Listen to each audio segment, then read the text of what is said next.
todo depende en dónde inicia la vida para ti.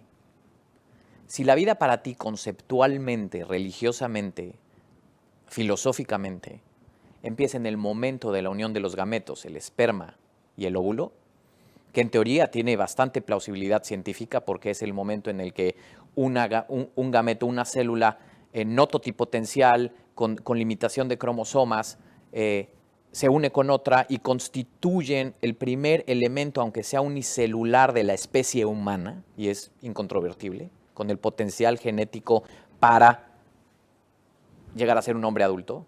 No llegar a ser hombre, o sea, es un individuo de la especie humana unicelular, que a los pocos minutos se vuelve multicelular. Si para ti ahí inicia la vida humana, pues la reproducción asistida supone un problema ético, porque en el proceso de la reproducción asistida se hiperestimula a una mujer en un ciclo para que en lugar de desarrollar un solo folículo, desarrolle varios en un mismo ciclo, se capturen estos folículos y se unan con espermatozoides fuera del cuerpo.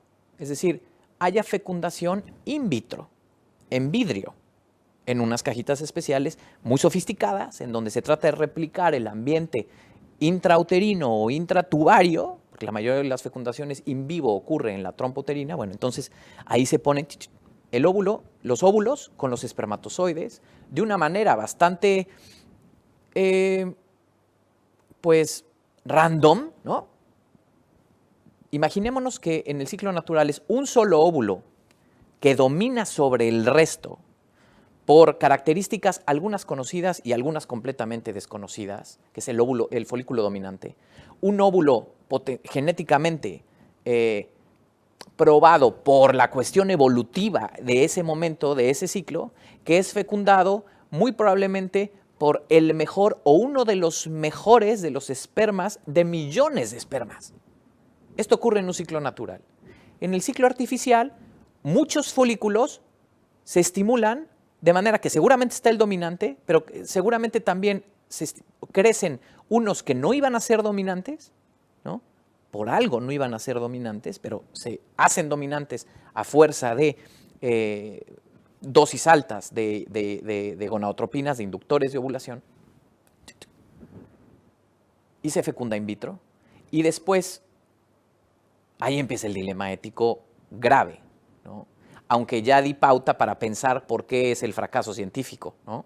Pero el dilema ético es que, en teoría, si para ti la vida comienza en el momento de la fertilización, la vida humana comienza en el momento de la fertilización, pues ahí tienes a varios seres humanos unicelulares, los primeros días de vida, y después empieza a crecer, y después seleccionan a estos embriones en base a sus características morfológicas, porque la ciencia esta de la reproducción asistida está en pañales, y entonces hace características morfológicas, algunas pruebas preimplantatorias, se seleccionan embriones y algunos se transfieren en el mismo ciclo, que ya no debería ser, o en ciclos posteriores, previa estimulación endometrial, y se espera la prueba positiva.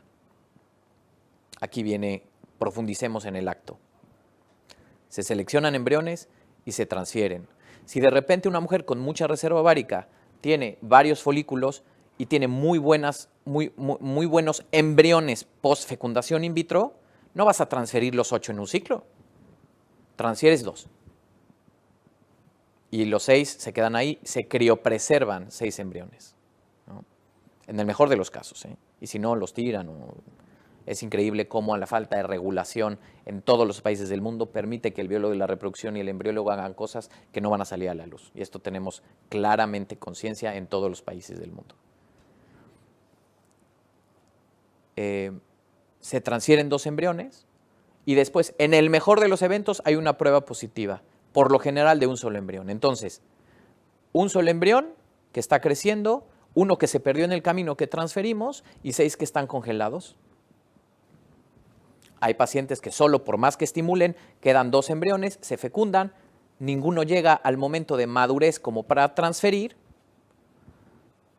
Hay niñas a las que se les hacen los 8 embriones, todos de buena calidad, los primeros 2 no pegan, los segundos 2 no pegan, los terceros 2 no pegan y los cuartos 2 no pegan. o llega a pegar alguno, por decir, por tener esta definición reduccionista de pegar, pero que es un proceso muy complejo en donde el embrión tiene que llegar a cavidad uterina, por otro lado, que no es la salpinge, ¿no? A través de cervix, y tiene que hacer esta lucha de implantación, y el proceso de implantación es tan complejo, hay libros de implantación, y probablemente haya cosas, hay que asumir que hay cosas que desconocemos, y bueno, se está haciendo esta ciencia muy rudimentaria que por más que digan que es alta complejidad técnica, pero está asumiendo que sabe cosas que no. O sea, todo mundo sabe que no lo sabemos todo. Y tal vez por eso la poca efectividad. En términos reales, ¿qué significa esto? Y en términos reales, que tú puedes checar en lo que reporta la CDC, el Centers of Disease Control en Atlanta, y que saca su boletín cada año, cada 2 años, cada 3 años. Hasta la fecha no sé por qué no lo sacan cada año en particular. Pudiera haber ahí una estrategia, pero por lo menos cada 3 años lo sacan. El último lo acaban de sacar en el 2016. En donde se audita las clínicas de reproducción asistida y se les obliga a decir cuántos ciclos de estimulación tuviste, cuántas transferencias embrionarias, en qué grupo de edades, cuánto fue el promedio de embriones que transferiste en cada transferencia, cuál fue tu tasa de recién nacido vivo, cuál fue tu tasa de de embarazo single pregnancy, o sea, de embarazo de un solo bebé, de embarazo múltiple, etcétera. Y si tú haces las cuentas reales, si tú multiplicas el número de embriones por transferencia, por grupo etario, ¿no?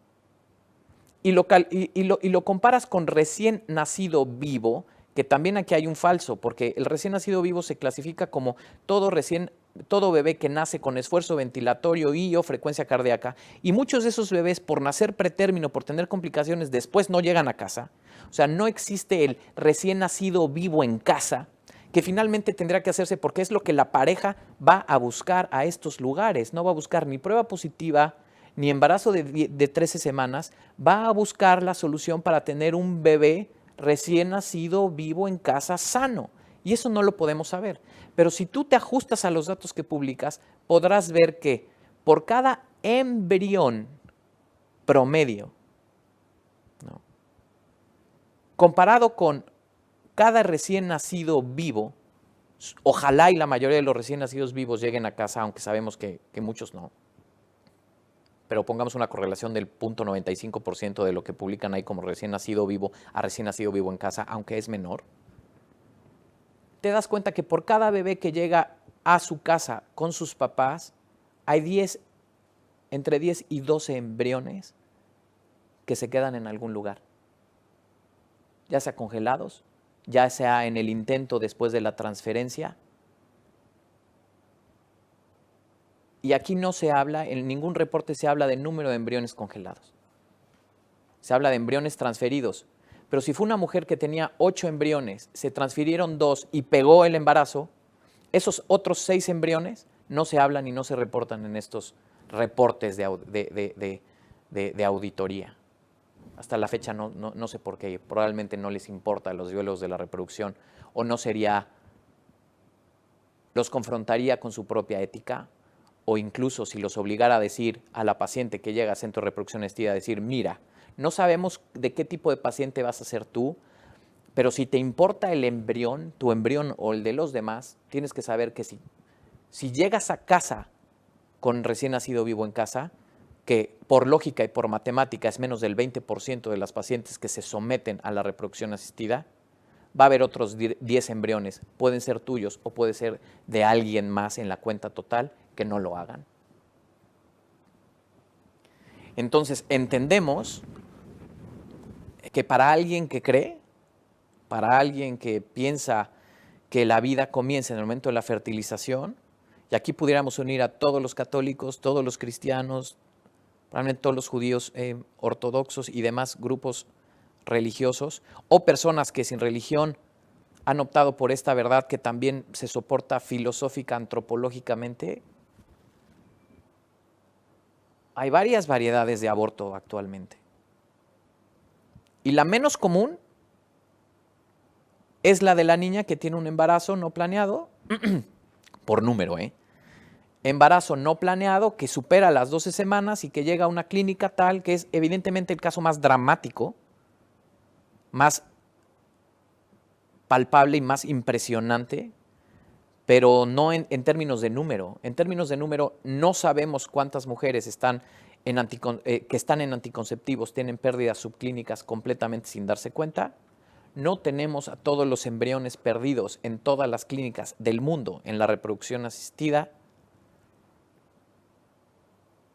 Pero en números reales, si el Instituto Guttmacher ha calculado que hay 56 millones de abortos al año, a este 56 millones de abortos tendríamos que sumarle los posteriores, o sea, los que acabo de mencionar, los que ocurren por el uso de anticonceptivos hormonales y los de la reproducción asistida, y estamos oscilando prácticamente en números conservadores arriba de 100 millones de abortos al año.